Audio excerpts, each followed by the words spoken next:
La Bible révèle que la fin de toute chose est proche et que Dieu appelle tout homme à pouvoir se réjouir de la seconde venue de Jésus-Christ. L'objectif de cette présentation est de vous préparer à être du nombre de ceux qui gardent les commandements de Dieu et le témoignage, la foi de Jésus-Christ. Prions, chers amis.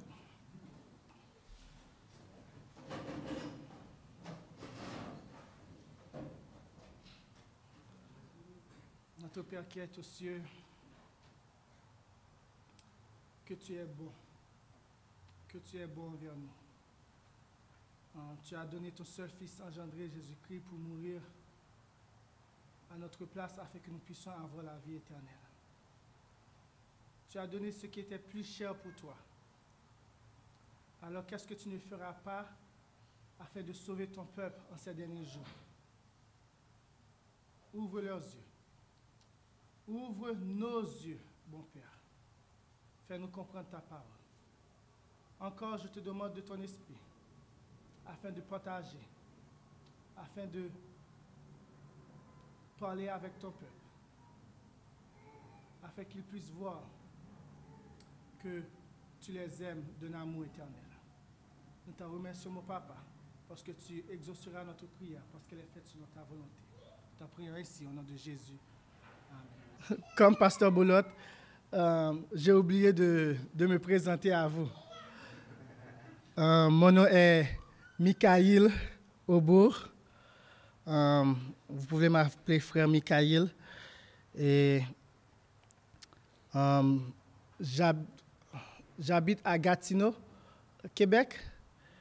Et j'ai une famille, ma femme et ma fille qui est avec nous ce soir. Et c'est un plaisir d'être avec vous, de partager la parole de Dieu. Nous allons passer à la deuxième partie de cette soirée. Et puis après, nous allons avoir des questions. Et nous allons essayer de répondre à la lumière de ce que dit la Bible et l'esprit de prophétie. Le titre de la deuxième partie, c'est « Frères, que ferons-nous » ? J'ai pris ce titre dans Acte 2, verset 37. Je suis certain que plusieurs d'entre vous sont très familiers avec ce verset. C'est lors du discours du Paul après la descente de l'Esprit Saint lors de la Pentecôte. Et après avoir discouru, les hommes qui étaient à Jérusalem ont demandé. Ils eurent le cœur vivement touché. Et il dit à Pierre et aux autres apôtres, « Hommes, frères, que ferons-nous » ? Chaque personne qui a écouté ce qui a été présenté depuis mardi doit se poser cette question. Et il y en aura encore demain et sabbat prochain. Et je suis tout simplement en train de vous faire réaliser qu'il y a des questions à se poser. Frères, que ferons-nous? Que devrions-nous faire avec ces informations? Nous avons tous vu les faits qui ont été présentés, spécialement hier par Pasteur Boulotte, comment la dénomination adventiste a abandonné les piliers de la foi adventiste donnée par Dieu entre 1855 et 1905. Nous avons vu hier que Dieu, et aujourd'hui, de la dernière citation que nous avons lue ensemble dans Message choisi, volume 1, que Dieu a été écarté de la dénomination par les dirigeants et qu'on ne compte que sur la force humaine. Et nous avons définitivement un choix à faire. Soit s'unir dans les principes de vérité que Dieu, de sa sagesse, a donné à l'Église du reste. Est-ce que cette phrase vous est familière maintenant? Ou est-ce qu'on l'a trouvée? L'esprit de prophétie, Message choisi, volume 1 que nous venons de lire. Et dans les doctrines qui constituent les piliers de notre foi, ou soit s'unir dans l'œcuménisme en rejetant la vérité. Dans ce même livre, Message choisi, volume 1, page 239, et je crois que c'est le même chapitre, chapitre Le fondement de notre foi. C'est le titre du chapitre 25 ou 26. L'esprit de prophétie nous dit, la vérité que nous possédons exclut tout compromis. Amen. Il n'y a aucun compromis avec la vérité que nous possédons. Et comme Pasteur Boulon, je vais vous dire, est-ce qu'elle a dit que je possède? Que nous possédons. Elle parlait de la dénomination adventiste en soi. N'allons-nous pas? Elle nous pose cette question. Comme elle posait cette question aux pionniers, aux adventistes de son époque, l'Esprit du Seigneur nous pose aussi cette question ce soir. N'allons-nous pas, personnellement et en tant qu'Église, en tant que famille, n'allons-nous pas répudier tout ce qui n'est pas en harmonie avec cette vérité? C'est une question personnelle et une question qui concerne la corporation en général. Frères et sœurs, en 1881, dans Témoignages pour l'Église, volume 1, page 683, paragraphe 3, elle dit « Nous sommes dans la vérité. Les principes fondamentaux de 1872 et 1889 qui sont arrivés après, lors de son vivant, parce que cette déclaration est en 1881. Elle a dit, nous sommes dans la vérité. Regardez la phrase qui vient après. C'est aussi certain que l'existence de Dieu. Elle met en question l'existence de Dieu avec la vérité que les pionniers de la foi adventiste possédaient au début. Si les pionniers étaient dans l'erreur, sa foi dans l'existence de Dieu succombait. Mais si, avec tout ce que nous avons vu depuis hier et avant-hier, si nous sommes conscients, si nous sommes convaincus que l'Église adventiste du 7e jour, du temps de nos pionniers, était dans la vérité, donc nous sommes certains aussi que Dieu existe. Remarquez, Satan, avec tous ses artifices, déjà elle le voyait. Elle voyait l'ennemi travailler. Pourquoi? Et sa puissance infernale pour changer la vérité. Ne peut changer la vérité divine en un mensonge. Chers amis, nous avons vu que les fondements de notre foi, les principes fondamentaux ont été changés en 1980. Ça, c'est la décision des hommes. Mais le peuple de Dieu, qui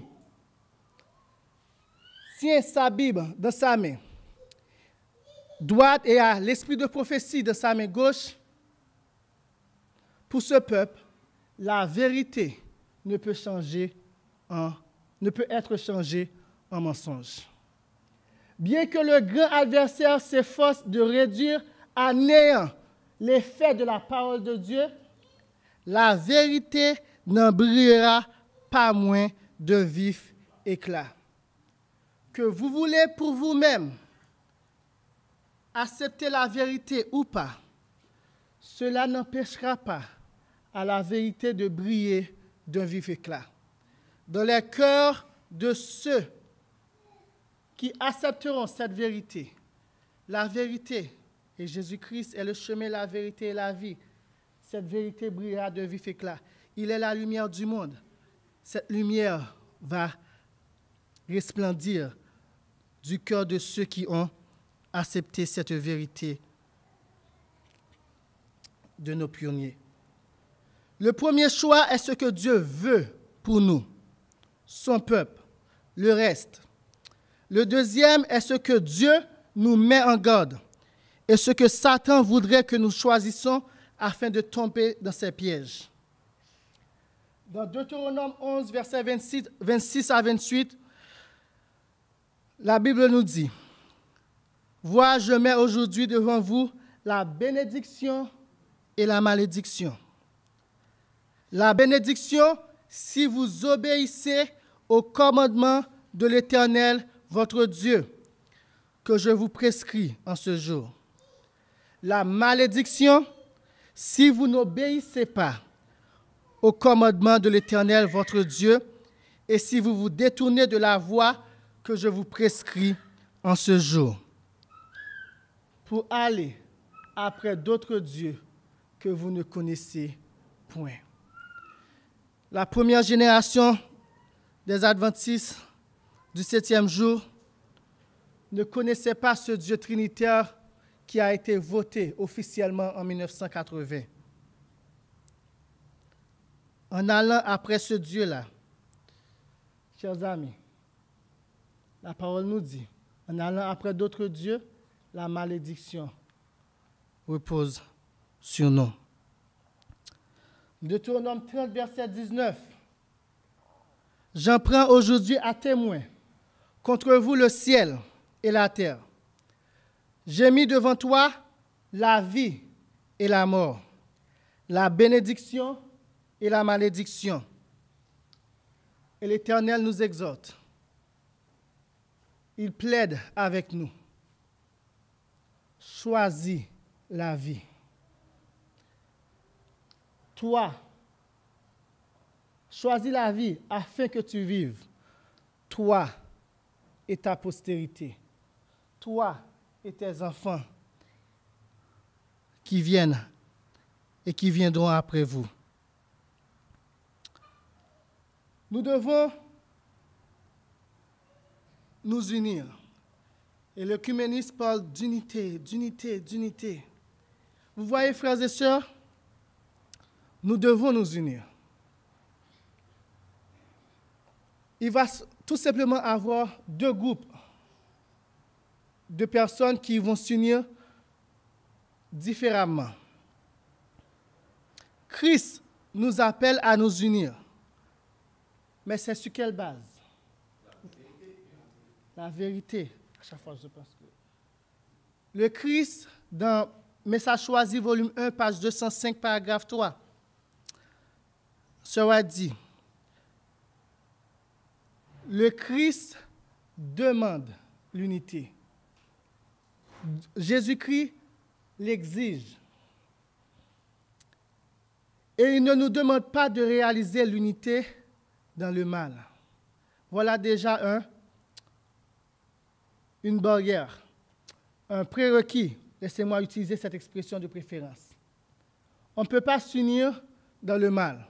Mais n'oubliez pas, Jésus-Christ demande l'unité.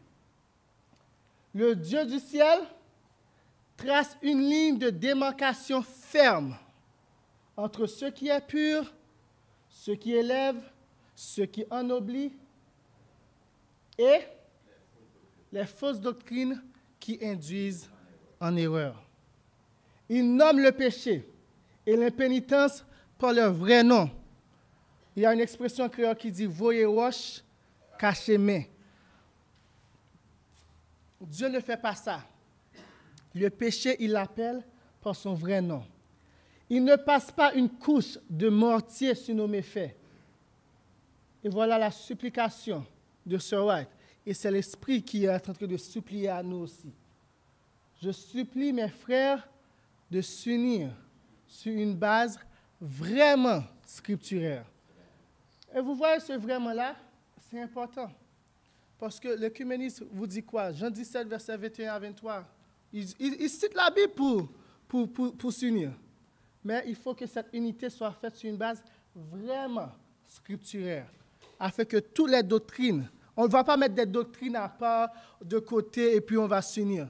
On ne va pas simplement prendre une doctrine et puis on s'unit sur cette doctrine-là et les autres, comme ils disent, au ciel, on va s'arranger.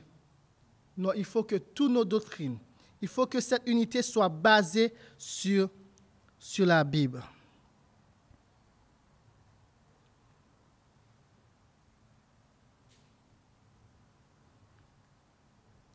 L'unique base d'unité est une base vraiment scripturaire.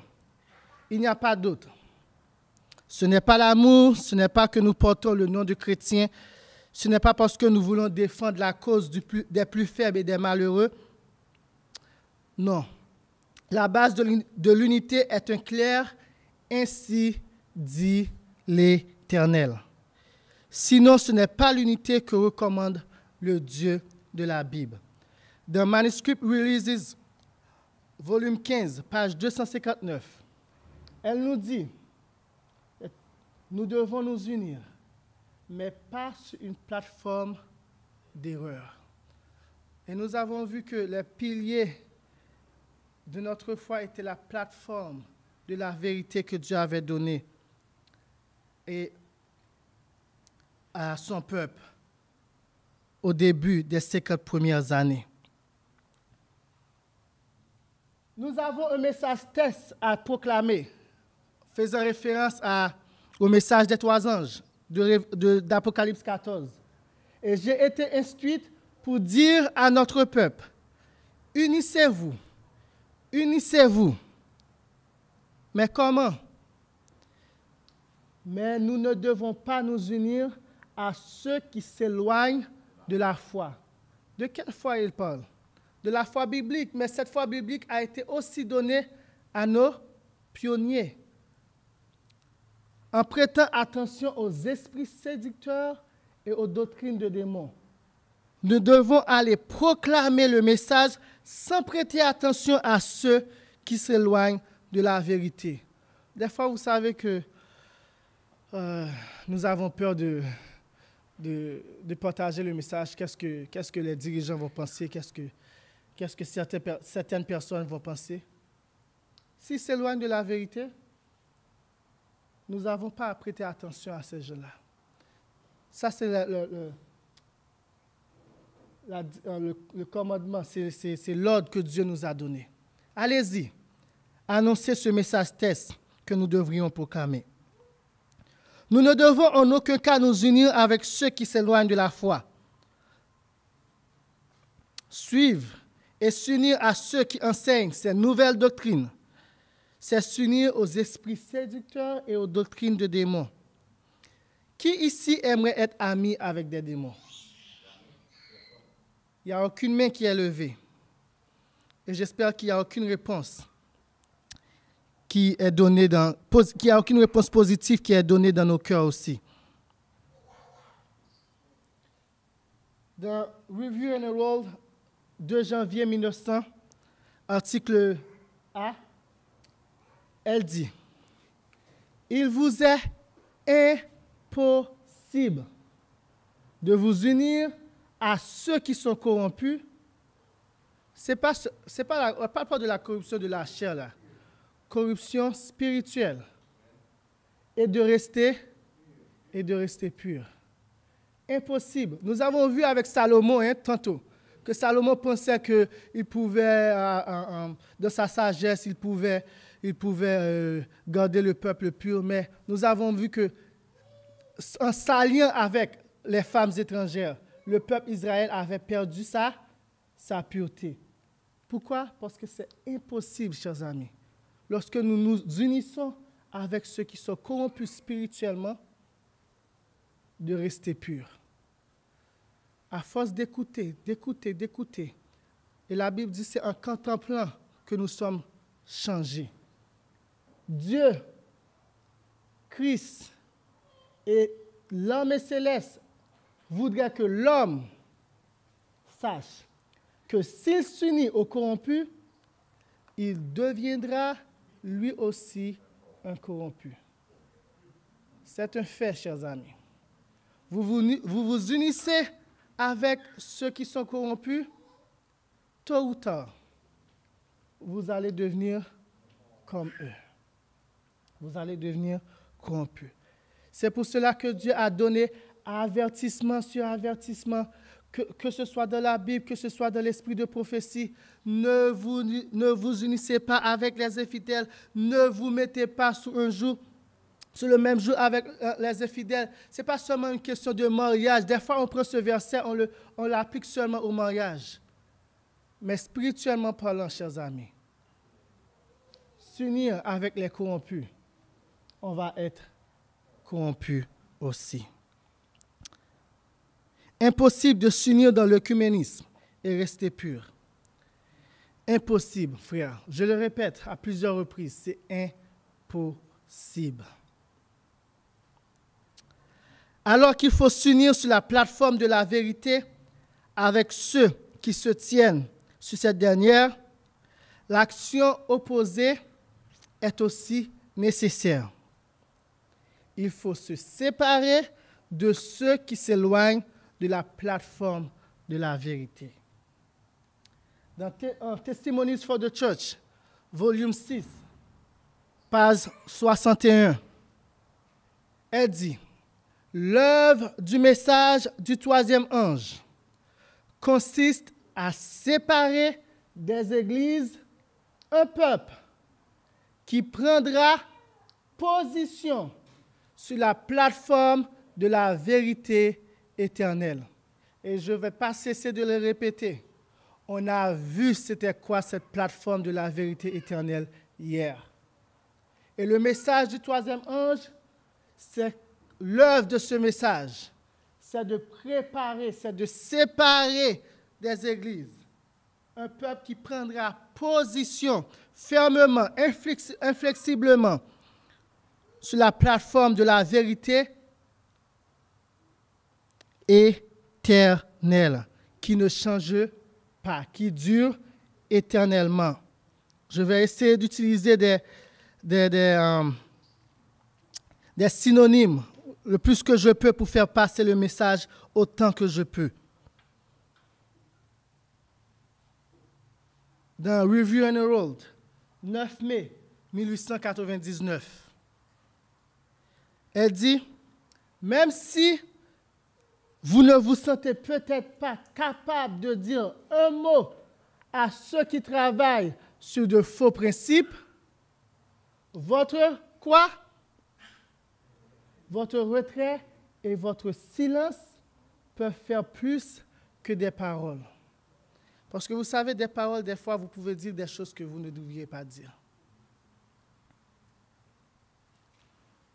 Et dans Review and Herald, 28 août en 1900, elle dit, Dieu appelle ceux qui sont volontiers. Aujourd'hui, cette partie va être beaucoup plus courte. Dieu appelle ceux qui sont volontiers à sortir du milieu de ceux qui ne prendront pas position à côté de Christ.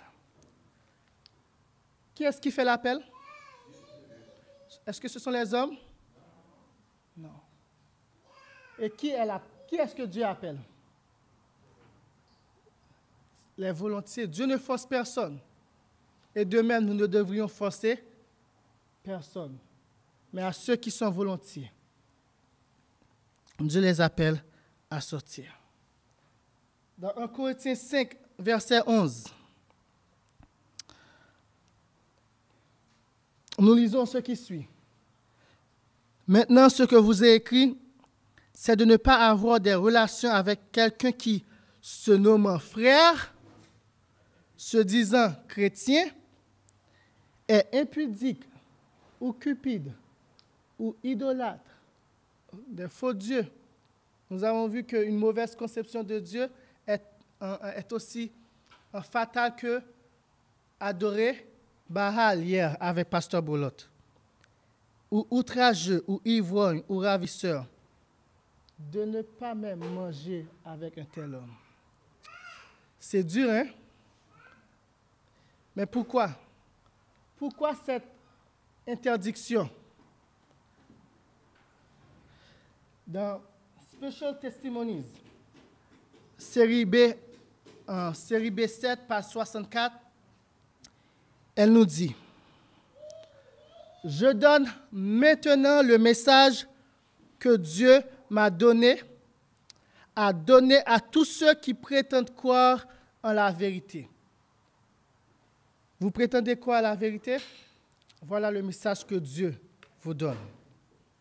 Sortez du milieu d'eux et séparez-vous. Sinon leur péché, en justifiant les torts et en faussant les mensonges, continuera d'être la ruine des âmes. Pourquoi ne pas même manger avec un tel homme? C'est à cause de leur influence qui peut causer la ruine des âmes. Nous ne pouvons pas nous permettre, en aucun cas, nous sommes arrivés à la fin des temps. C'est le moment que le diable est déchaîné. Il gronde comme un lion pour voir qui il peut dévorer. Nous ne pouvons pas nous permettre d'être du mauvais côté, chers amis. Et dans 1 Corinthiens, je sens que je ne l'avais pas mis, mais dans 1 Corinthiens 6, versets 14 à 18, vous pouvez le lire avec moi, ouvrez vos Bibles si vous en avez, si vous avez amené une Bible. 1 Corinthiens 6, versets 14 à 18, c'est dit, ne vous mettez pas avec les infidèles sous un joug étranger.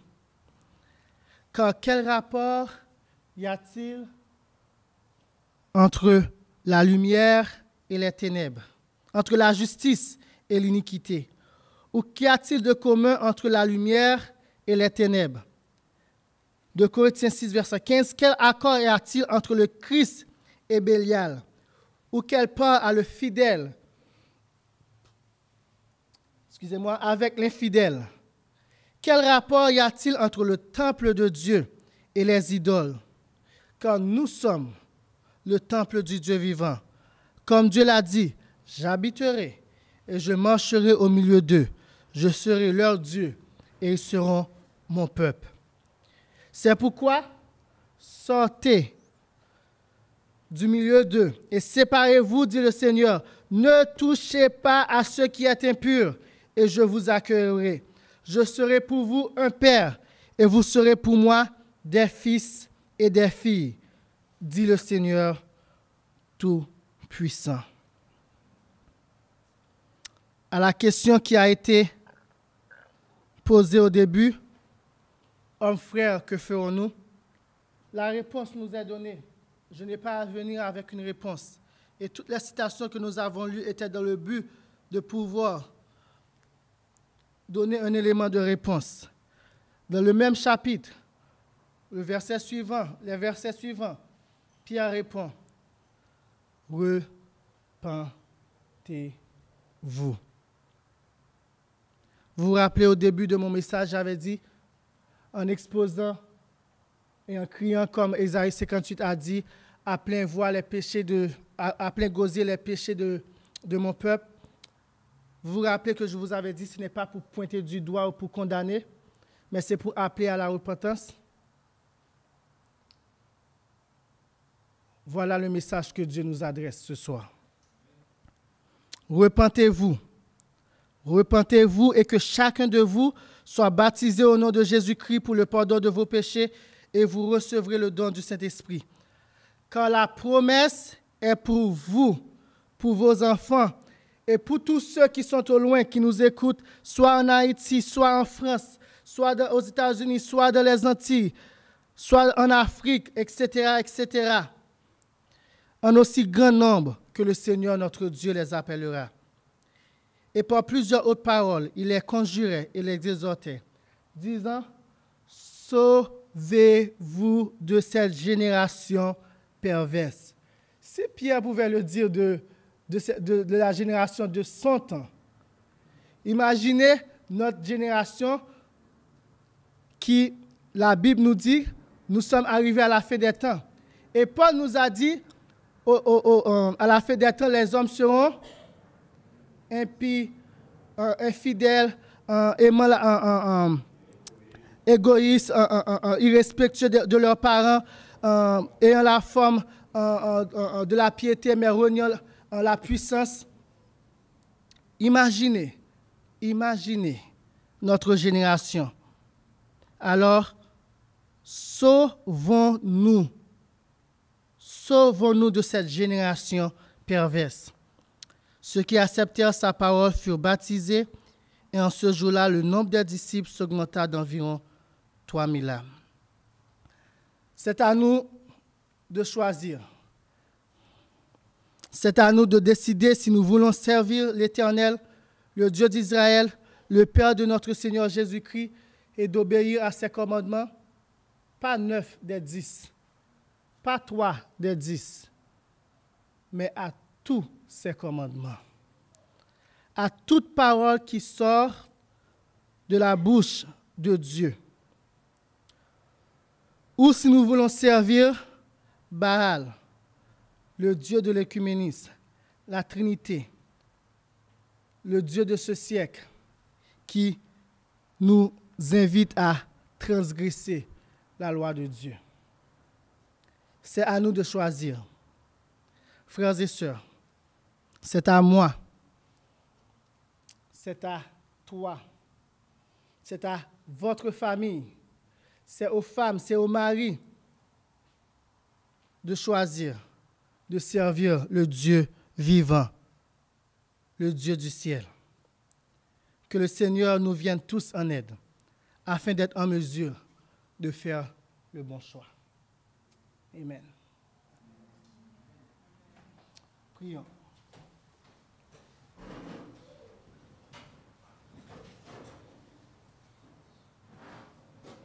Notre Père qui est aux cieux,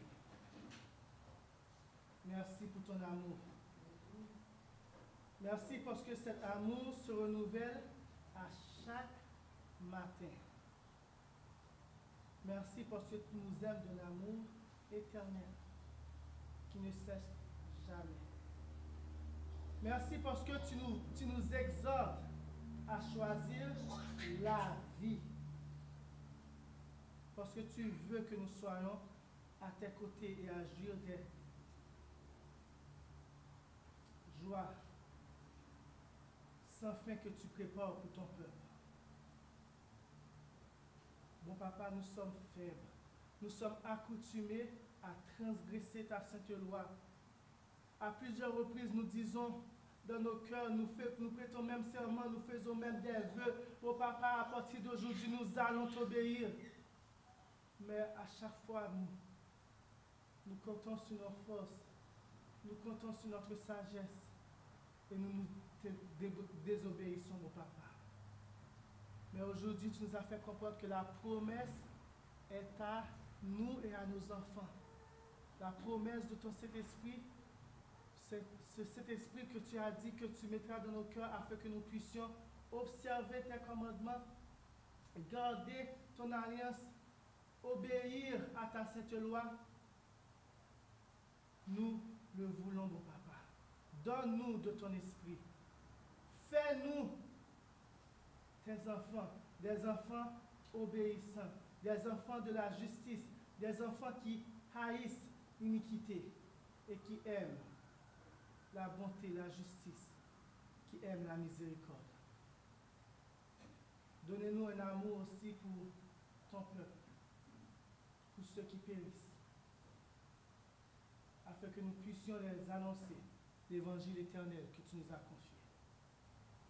Permets que nous puissions choisir la vérité et demeurer sur cette plateforme que tu as donnée à ton peuple au début du mouvement adventiste, qui résistera au vent et aux marées, à quelle que soit la tempête qui s'en vienne, et afin que nous puissions rejeter cette nouvelle organisation, ces nouvelles doctrines qui ne résisteront pas aux tempêtes parce que c'est bâti, c'est construit sur le sable.